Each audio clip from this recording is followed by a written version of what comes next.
Bapak, Ibu, Saudara-saudara, saat ini saya akan berbicara tentang menjaga hati. Hati itu adalah bagian yang terpenting di dalam kehidupan kita. Banyak sekali orang yang melukai orang lain oleh karena hatinya penuh dengan rasa pahit, rasa trauma, dikecewakan oleh orang-orang di sekitarnya. Hatinya menjadi tidak lagi bersukacita, hati yang dipenuhi dengan sampah akan mengeluarkan sampah dari mulutnya. Ada orang-orang yang mulai berkata, saya merasa bahwa hati saya sakit, dipenuhi dengan kebencian. Ada yang mulai mengeluarkan kata-kata buruk tentang temannya oleh karena dipenuhi dengan iri hati. Jadi masalah manusia yang terbesar adalah iri hati ataupun yang berkaitan dengan hati. Tidak menjaga hati, maka bisa keluar iri hati. Tidak menjaga hati, maka bisa keluar kepahitan, kebencian, dan hal-hal yang tidak bagus lainnya. Karena hati itu tempatnya itu harus bersih. Ada orang-orang percaya yang sudah lahir baru, terima Yesus sebagai Tuhan dan Juru Selamat, tapi merasa berputus asa di dalam hati. Ada yang di dalam perjalanannya menemui banyak kesulitan sehingga hati terasa kosong, hampa, dan hati terasa tidak punya pengharapan. Jadi semuanya dimulai dari hati. Itulah sebabnya firman Tuhan di dalam Amsal pasal 4 ayat 23 berkata, jagalah hatimu dengan segala kewaspadaan, karena dari situlah terpancar kehidupan. Firman ini sangat terkenal sekali, tetapi banyak sekali orang percaya yang menyepelekan untuk menjaga dan memelihara hati. Padahal menjaga dan memelihara hati itu sangat penting. Kalau kita jaga hati kita, maka kehidupan kita akan penuh dengan pengharapan, akan penuh dengan kehidupan. Kenapa kita harus menjaga hati? Kita harus menjaga hati oleh karena yang pertama, itu merupakan perintah Tuhan. Jadi Tuhan menyuruh kita mengawal hati kita, menjaga hati kita, menjadi satpam atas hati kita. Banyak orang percaya yang mulai berdoa, Tuhan tolonglah jaga hatiku. Padahal firman Tuhan suruh kita yang menjaga hati kita sendiri. Jangan kita balik, kita minta Tuhan ayo jaga hati kita. Firman Tuhan yang tulis bahwa kita harus menjaga hati kita. Sama seperti satpam yang berjaga-jaga di depan rumah ada posnya. Oleh karena itu kita harus menjadi satpam atas hati kita sendiri. Supaya hati kita tidak kecolongan. Kalau ada hal-hal yang buruk, perkataan yang buruk, kita tidak masukkan ke dalam hati. Kalau ada perlakuan-perlakuan orang yang mengecewakan, kita tidak masukkan ke dalam hati sehingga timbul kebencian, kemarahan, yang berlarut-larut yang menyebabkan kita menjadi sedih. Oleh karena itu, kenapa kita harus jaga hati? Karena itu merupakan perintah Tuhan. Dan perintah Tuhan itu tidak sembarangan. Karena Tuhan tahu hati itu penting. Hati itu kalau kita jaga bisa memancarkan kehidupan. Kenapa Tuhan suruh kita menjaga hati? Oleh karena hati itu adalah pusat kehidupan. Dari hati akan terpancar kehidupan. Karena dia pusat kehidupan, hati kita yang membuat kerohanian kita itu manis, atau yang membuat kerohanian kita itu pahit, yang membuat suhu kerohanian kita panas atau dingin, itu semua bersumber dari hati. Apakah hati kita hidup? Apakah hati kita mati? Itu sumbernya di hati. Itulah sebabnya kita harus selalu introspeksi hati kita. Ada apa di dalamnya? Apakah kita selalu membersihkan hati kita, mendekatkan hati kita kepada Tuhan atau enggak? Yang ketiga, kenapa kita harus menjaga hati? Karena hati adalah harta yang paling berharga yang ada di dalam diri kita. Kenapa dia paling berharga? Karena hati itu tempat merasakan Tuhan. Hati itu tempat di mana Tuhan berbicara, Tuhan bersemayam, dia tinggal di dalam hati kita.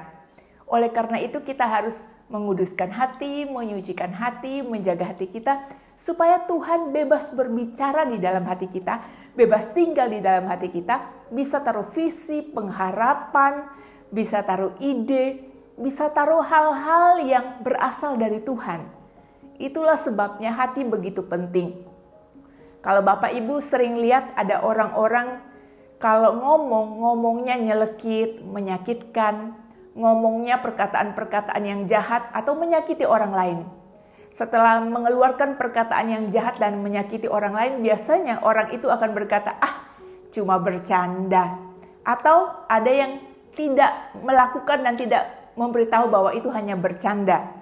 Tetap mengeluarkan kata-kata yang jahat, kata-kata yang kotor. Kenapa itu dia lakukan? Oleh karena dia terluka, oleh karena dia terlalu banyak memasukkan sampah di dalam hati. Sehingga kalau inputnya sampah, maka outputnya juga sampah. Apa yang dia masukkan ke dalam hati akan keluar di mulut. Jadi mulut itu melambangkan dan menggambarkan hati orang itu. Ketika dia banyak kepahitan, banyak kebencian, maka yang terjadi dari mulutnya akan nyenggol banyak orang, akan membuat orang-orang tersinggung, akan membuat orang-orang terluka oleh karena dia nggak jaga hati. Itulah sebabnya saya banyak menemui orang-orang yang tidak bahagia, tidak sukacita di dalam hidupnya. Oleh karena segala sukacita itu bersumber dari hati. Dari hati keluar damai sejahtera Tuhan. Dari hati keluar sukacita. Dari hati keluar rasa syukur.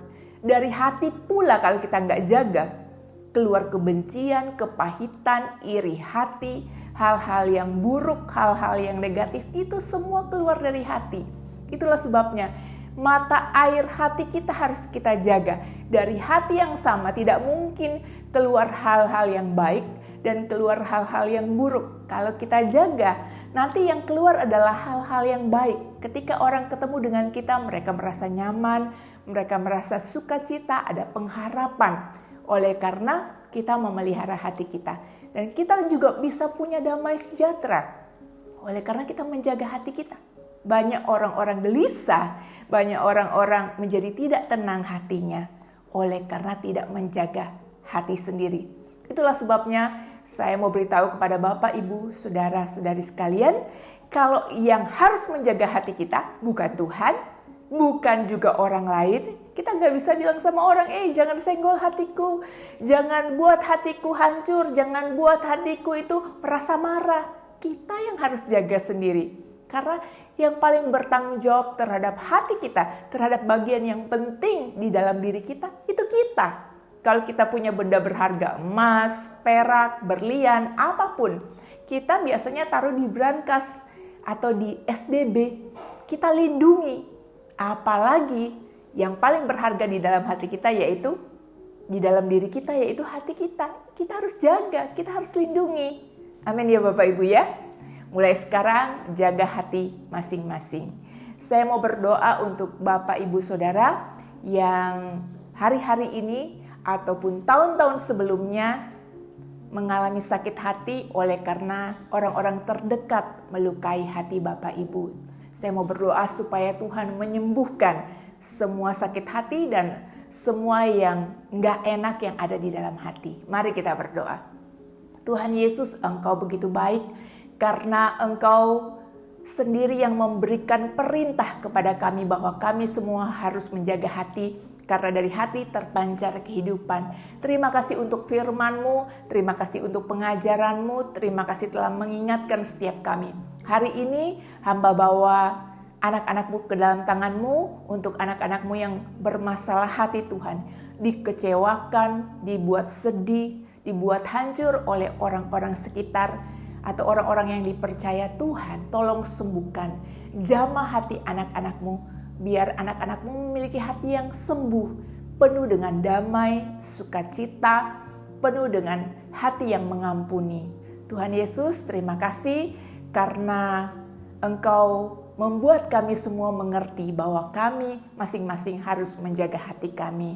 Biar hati kami lembut, mudah diajar, dan hati kami serahkan ke dalam tangan-Mu. Terima kasih Tuhan, di dalam nama Yesus, kami menerima hati yang baru, hati yang bersih di dalam Engkau. Di dalam nama Tuhan Yesus. Amin.